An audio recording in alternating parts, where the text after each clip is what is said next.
Do you have a trucking company or you're an owner operator and you're thinking about hiring a freight dispatcher or maybe a logistics manager, but you might not know what to pay them, you might not know what to exactly expect from them? Well, in this video, I'm going to break down exactly their duties, the differences between the two, and just about around how much you should pay them. So stay tuned, let's get to the video. Okay, so straight out the gate, we're going to go on ahead and just cover the pros and cons to having a freight dispatcher and or a logistics manager or logistics coordinator, right? So let's just start off with the pros that I believe is pros. Number one is, you're leveraging their time and you're freeing up your time, okay? So by you having a freight dispatcher or logistics coordinator, if you haven't already started your trucking company, just talk to anyone that has a trucking company and they'll tell you dealing with, trucks is a lot. It's a big headache, especially if you got drivers. You're spending a lot of time with calling on loads, checking in with loads, making sure they got loaded, making sure they got unloaded, just all of these things, right? And if you're on an operator, you're going to be, using the phone and looking at load boards and making a bunch of phone calls and receiving a bunch of phone calls all day long. Like, that's what you're going to be doing, okay? So number one is you're going to be leveraging their time because they're going to do that for you, right? Number two is, especially if you're new, typically freight dispatchers and, logistic coordinators, they're going to negotiate a little better. Only reason being is because sometimes, not all the time, is because they do this every single day and they're probably doing this with multiple trucks. They're learning the lanes. They should be learning the lanes. Let me say that. And they should be looking at where the freight is and they're keeping up with the market. All right. So typically they'll negotiate better, right? Or they should. Let me say that. All right. Speed and convenience. Listen, if you're an owner operator and you're driving your own truck, you cannot provide the speed that dispatcher or logistics coordinator can provide. You just can't do it because you're driving your own truck and you're on the phone and you're probably looking at loads from your phone. Okay. Typically a dispatcher, will have a computer. They should have a live load board and they should have multiple screens and they should have some type of systems in place to get on the phone with these people and email these people like that. All right. Most owner operators, they're driving and they're trying to look at a load. I'm guilty of it. I've done it as well. Trying to look for a load while they have their phone propped up right there. It's just not safe. And if you're getting out and you're like us, we're in the open deck industry. So if you get out the truck and you're strapping down, binding a load down or you checking in or whatever, that load can pop up on the load board and be gone like that. But if you have a dispatcher, you can, the dispatcher is watching the load board for you, and they should be able to get that load, all right? The next thing is to grow your fleet, okay? If you have a truck and you still drive or you don't drive, and you're looking at growing your fleet and get multiple trucks, well, guess what? You already have someone in the office, right? You don't have to go look for someone. You already have someone in the office. They can dispatch multiple trucks. It's very, very hard to dispatch multiple trucks when you're driving yourself as well, all right? They should help you. I'm not going to say they should, but it would be great if they can help you find drivers as well. So they can help you grow your fleet. You know what I mean? Another one is, and they have a lot more, but I just named a couple. But another one is, load board, TMS systems, back office, full-time office administrator, right? So you have a full-time office administrator at all times. You definitely look more professional because when anytime someone calls, they should be calling your dispatcher or logistics coordinator, right? And you shouldn't be paying any fees. You shouldn't be paying for a load board. You shouldn't be paying for a TMS system, anything like that as the owner operator, because your dispatcher should be paying. I'm talking about independent freight dispatchers. I'm not talking about a dispatcher that you hire and they only work for you and they can't work for anybody else. That's not what I'm talking about here. I'm talking about an independent freight dispatcher. So they should have their own stuff. You know, they should have their own TMS system, their own load board, their own back office, you know, all this stuff, right?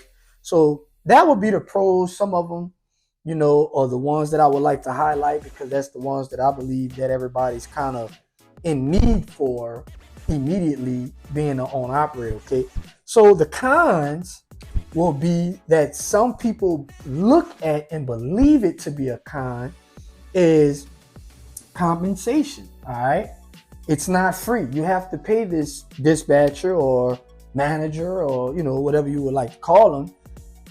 You have to pay them. Typically, they're wanting to get paid a percentage of what you make. All right, you know, anywhere from, I would say, 4 to 10%, depending on, you know, what they do and how they do it. We're gonna go over that. Another kind can be trust and confidence. Most of the time, it's very hard for an operator to have trust and confidence in their dispatcher. They really believe that, you know, they just don't want to take their hand off the wheel. They want to do everything themselves. And that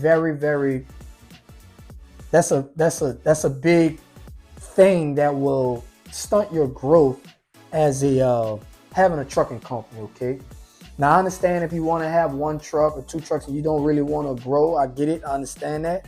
But right now I'm talking to, you know, as it specifically pertains to that, it will hurt your growth with growing a trucking company if you do not leverage other people's time, like drivers, dispatchers, administrators, systems. You just have to do these things if you want to grow.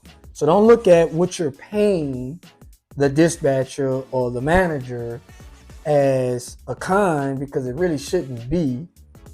Just understand that you're trading money for time, you know, money for time and everything else, right? But another thing is lack of experience. Sometimes these dispatchers they just don't have the experience to really fulfill the job that they really should provide. You know what I mean? And a lot of them in these times, they're learning as they go. And, you know, I don't really have a problem with that.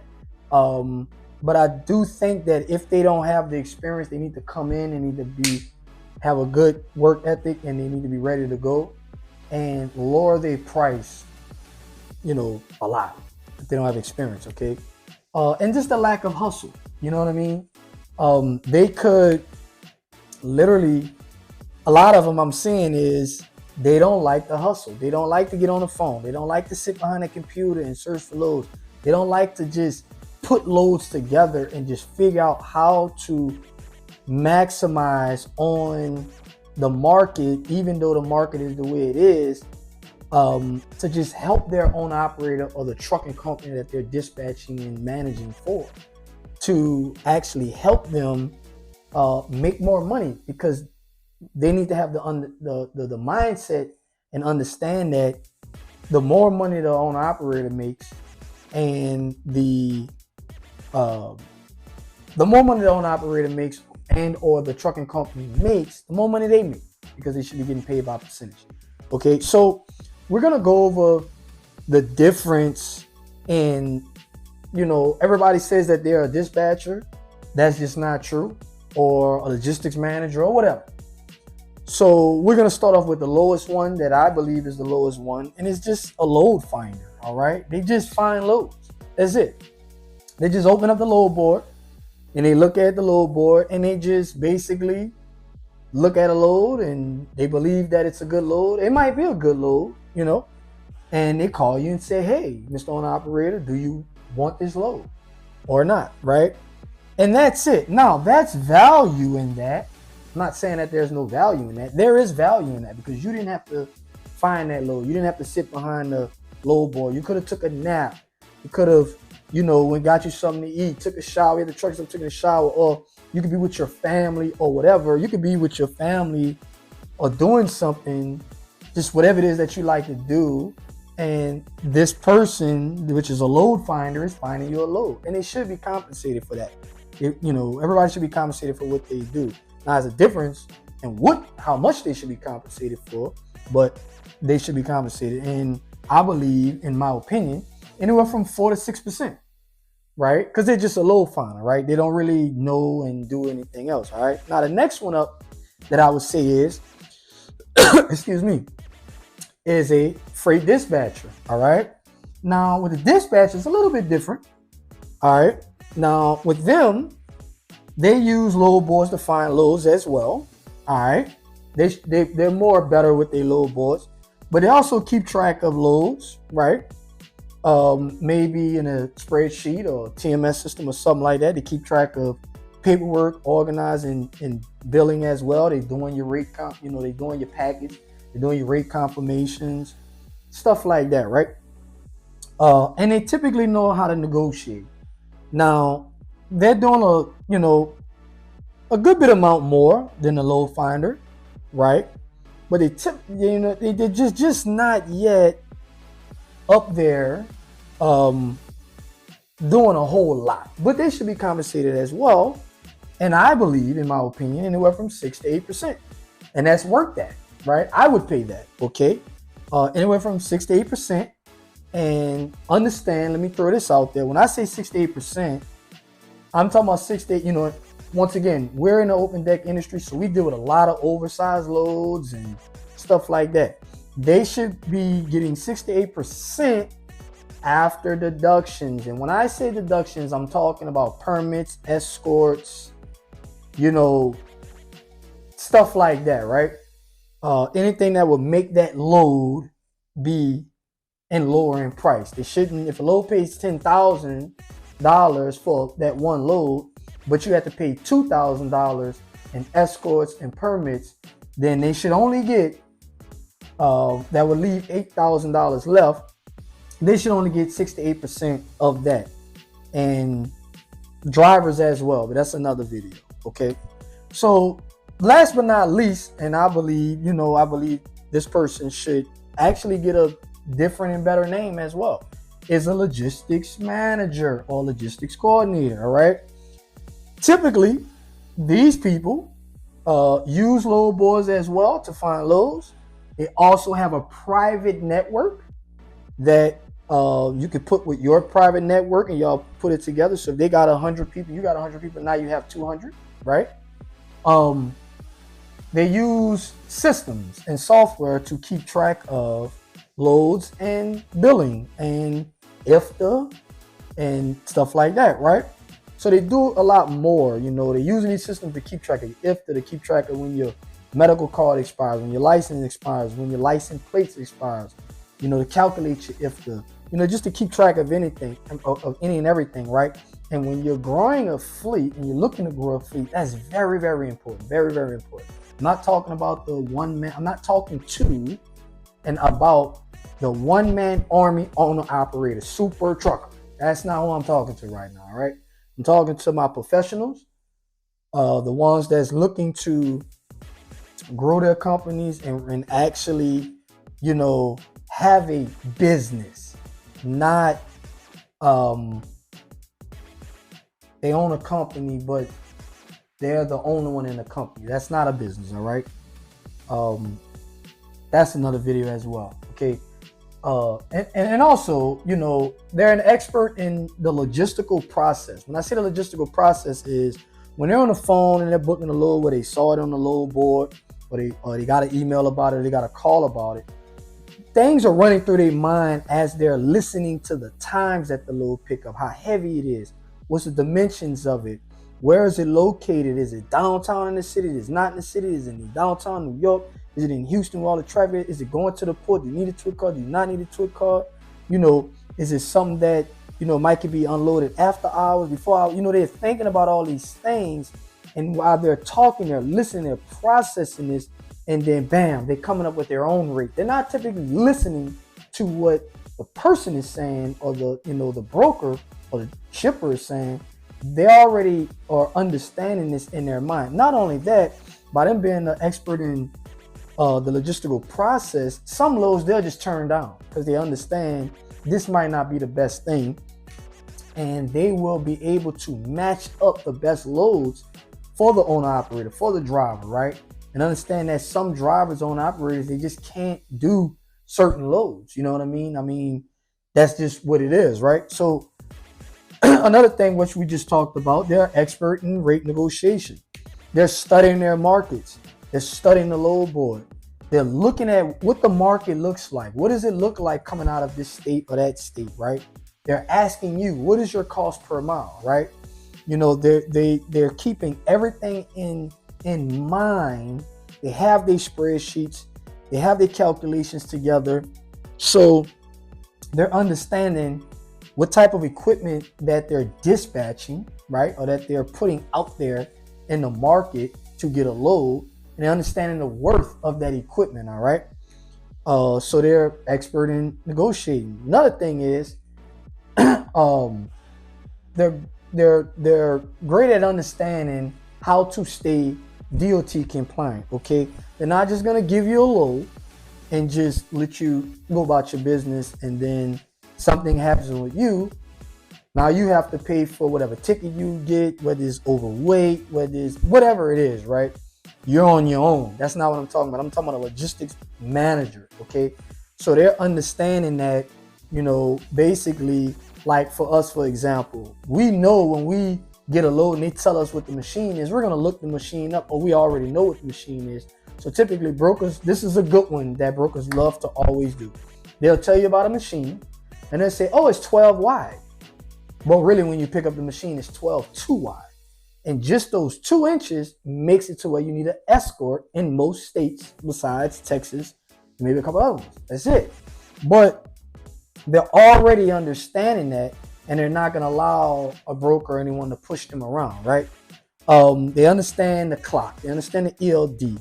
They understand, they kind of know where the scale is at. They kind of know, you know, they just know a lot more about logistics. They kind of already know when they book a coil load and it's coming out of, you know, Mobile, Alabama, over there, Newport, they already know, well, that's 2, 3, 4 hours to get loaded, because they just have the experience, all right?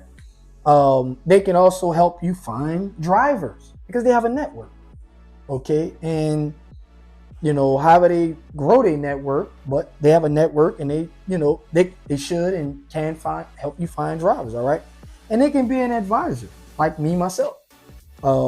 They can be an advisor. They've been in the game for a long time, like me, myself. I've been in the industry, you know, for a long, long time. I guess it's almost 19 years now or something like that. I can't, you know, really remember.